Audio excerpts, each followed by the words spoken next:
Hello students. So now we are on the completion of this chapter and today we will discuss about the last topic from your chapter 1 of history section, how, when and where.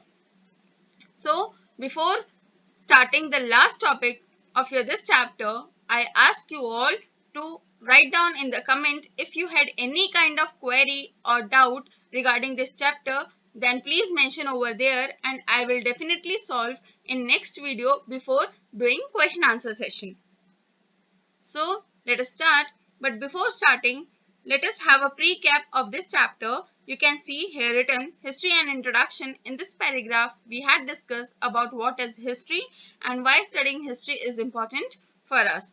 In the second paragraph, that is related with importance of dates, that these dates help us in remembering any kind of event, discoveries or any kind of failure or any mark in the history can be remembered easily through these dates.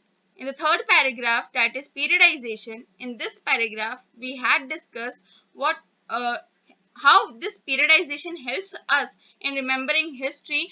These periods help us to remember the part of the history and study it in details. In the fourth part, colonization, we had discussed what this colonial period and what this colony stands for and how India became a colony by the Britishers and how that affect our Indian economy at the extent level. And in the last we have to discuss about these official records and how these official records maintained in that part and how they are helping us in the present. We will discuss this in today's video. So let us open that topic. Okay, so here we are on the page number 6. There is written importance of official record, what this official record plays in the part of history and how it is helping us in the present condition. Okay, so here it is written, by the end of the 19th century, censuses of all the Indian provinces were being carried out every 10 year. जैसे आप सबको पता है कि हमारे देश में भी सेंसस होता है, एट प्रेजेंट भी ये सेंसस कैलकुलेट होता है और ये जो सेंसस है ये क्या है, calculation of population and all other details in every 10 year. तो ये 19th सेंचुरी से होता आया है और ये जो सेंसस कंडक्ट हो रहा था ये उस वक्त ब्रिटिशर्स ने करवाया था और अब ये हमारी गवर्नमेंट करवा रही है. This helped to collect information on the religion, caste and occupation of the people. These surveys had helped historians to collect information about modern India. The practice of surveying became common under colonial administration. Surveys like botanical, zoological, archaeological and anthropological and forest survey were in the list of British administration. क्या help करता था ये सर्वे, ये census कैसे help करते थे, ये सर्वे हमें इंफॉर्मेशन कलेक्ट कर देते थे हर एक तरीके की, चाहे वो रिलीजन बेस पे हो, चाहे वो किसी के कास्ट बेस पे हो कि कितने SC STs हैं, कितने हिंदूज हैं, मुस्लिम्स हैं, कौन कौन से रिलीजन के हैं, कौन कौन से ऑक्यूपेशन में इंडल्ज हैं, ये हर तरह की इंफॉर्मेशन इस सेंसस के हेल्प से हमें इन कलेक्ट हो जाती थी. और ब्रिटिशर्स जो थे ये अलग अलग जिसको कहते हैं ना, ये सर्वे करने में इन लोगों ने बहुत से अलग अलग सर्वेस करवाए थे, जैसे बॉटनिकल, जूलॉजिकल, आर्कियोलॉजिकल, किसी भी फॉर्म में हो, इन्होंने हर एक फील्ड के सर्वे करवाए थे और इसको नाम दिया था सेंसस, जो कि एट प्रेजेंट भी होता है. Sources kept and written by both Indians and British studied together represent several aspects of British rule and their effort to modernization or subjugate Indian population. बिल्कुल, सेंसस से बहुत सारी चीजें हमें पता चलती है, हमारी पॉपुलेशन और हमारे बहुत से अलग डेटाज, हमारे यहाँ का सेक्स रेशो कितना है, लिटरेसी रेशो कितना है, कितने लोग कौन से एक्टिविटी सेक्टर में, प्राइमरी, सेकेंडरी या टर्शरी, कौन से सेक्टर में इंगेज हैं, ये सारी तरह की डिटेल्स, ये सारे तरह का डेटा इन्हीं सर्वेस की हेल्प से कलेक्ट होता था और इन सारे डेटास को रिकॉर्ड किया जाता था. इन सारे डेटा का जो सोर्स था उसको रिकॉर्ड किया जाता था ताकि उनको हम इजीली स्टडी कर पाए. और ये जो स्टडी होती थी ये ब्रिटिशर्स और इंडियन दोनों ही स्टडी करते थे और ये बहुत ही हेल्पफुल होता है हमें उस पार्ट को स्टडी करने में. Importance of official records. The official record of the British administration served as important source of history of this period. The British ruler believed that every instruction, plan, policy, decision, agreement, investigation should be clearly written up.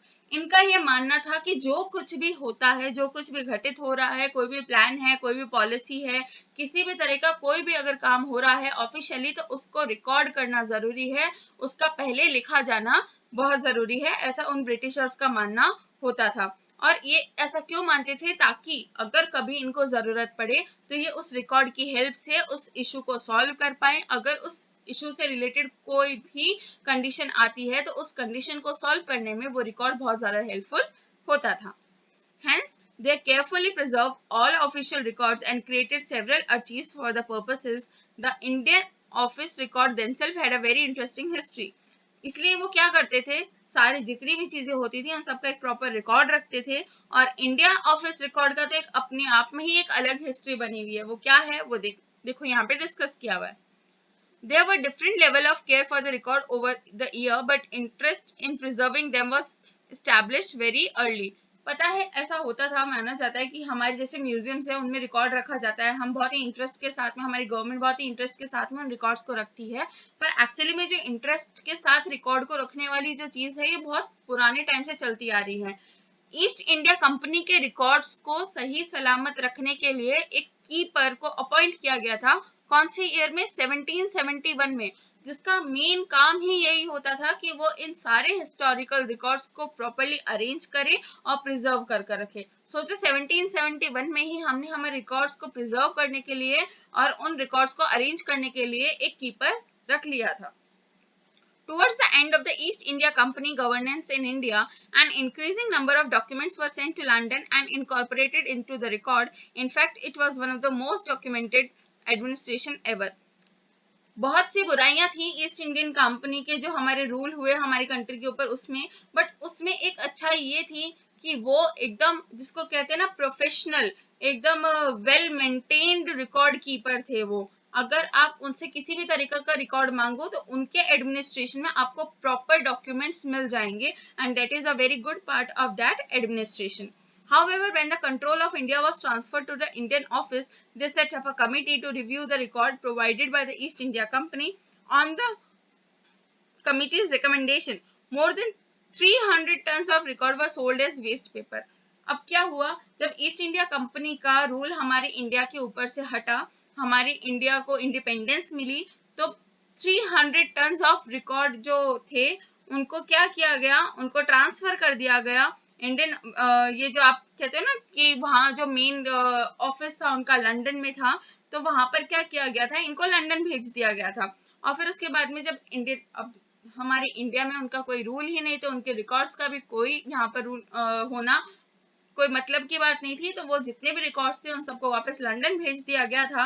और क्योंकि अब वो record worthless हो गए थे, उनकी कोई value नहीं थी, इसलिए 300 टन ऑफ रिकॉर्ड्स को वेस्ट पेपर समझकर बेच दिया गया था, यानी रद्दी में बेच दिया गया था। और एक तरीके से देखा जाए तो वो हमारे लिए बहुत बड़ा लॉस था, क्योंकि उन रिकॉर्ड्स में उस वक्त हुए हर एक इवेंट की जानकारी थी। पर आप अगर थोड़ा सा तसल्ली दो तो ये मान सकते हो कि उस वक्त उन रिकॉर्ड्स का डुप्लीकेशन भी बहुत ज्यादा हुआ था, या यूं कहें तो वो रिकॉर्ड्स मेंटेन करने की ड्यूटी ब्रिटिशर्स की थी। तो ब्रिटिशर्स अगर चाहते तो जिस फैक्ट को वो हाइड करना चाहते थे वो हाइड कर सकते थे, और जिस फैक्ट को वो दिखाना चाहते थे वो दिखा सकते थे। Okay, so here the last paragraph of this chapter. But these official records do not tell the complete truth because these records were written by official of that time. जो मैंने आपको कहा कि ये records complete truth नहीं दिखाते थे, क्योंकि उस वक्त जिसने जो बताया वही लिखा गया। अगर किसी ने कोई चीज छुपाई है तो वो उसमें मेंशन नहीं होगी। They wrote whatever the ruler of that time said and what they thought. They hide the fact that they want to hide and show one aspect of the event. ऐसा हुआ था। अच्छा एक बात बताओ, कई बार होता है हमसे भी कोई गलती हो जाती है तो हम क्या करते हैं, हम सिर्फ उतना पार्ट बताते हैं जो हम बताना चाहते हैं, हम वो बात छुपा जाते हैं जो हम नहीं बताना चाहते। तो ब्रिटिशर्स ने भी क्या किया, जो उनके फेलियर वाले पॉइंट्स थे, जहां पर उन्हें फेलियर देखने को मिली, उन्होंने वो चीज तो छुपाई उन रिकॉर्ड्स में, और जो जो उनके अचीवमेंट्स थे सिर्फ उनको शो किया। तो एक वो इनकम्प्लीट ट्रुथ हो गया, जो कि पूरा एक जिसको कहते हैं ना एक बात का प्रेजेंटेशन उस रिकॉर्ड के थ्रू नहीं हुआ। The records showed the act taxes introduced by the British to mark their success, but they do not represent how these act and taxes affected Indians, how Indians suffered due to these steps. हम उनके administration में कितना tax आया, कितना उन लोगों ने acts लगाए, वो सब तो उस आपको रिकॉर्ड में मिल जाएगा। पर एक्चुअली में उन्होंने वो टैक्स किस तरीके से हम इंडियंस से लिया और किस तरीके से हम इंडियंस उस टैक्स की वजह से एक्सप्लॉइट हुए, वो उन रिकॉर्ड्स में आपको नहीं मिलेगा। The official record do represent the success and achievement but do not represent the fallout of British administration. Success अगर देखनी है तो आपको उन ऑफिशियल रिकॉर्ड में मिल जाएगी, बट अगर आपको ब्रिटिश एडमिनिस्ट्रेशन के जो डाउनफॉल होने का रीजन देखना है या फेलियर देखना है तो आपको उन रिकॉर्ड्स में नहीं मिलेगा। और क्यों नहीं मिलेगा? क्योंकि वो रिकॉर्ड मेंटेन ही इसी ब्रिटिश एडमिनिस्ट्रेशन ने किया था, तो कोई भी अपना फेलियर अपने हाथों से नहीं लिखेगा। They also do not represent the reaction and situation of Indian of every sphere of society.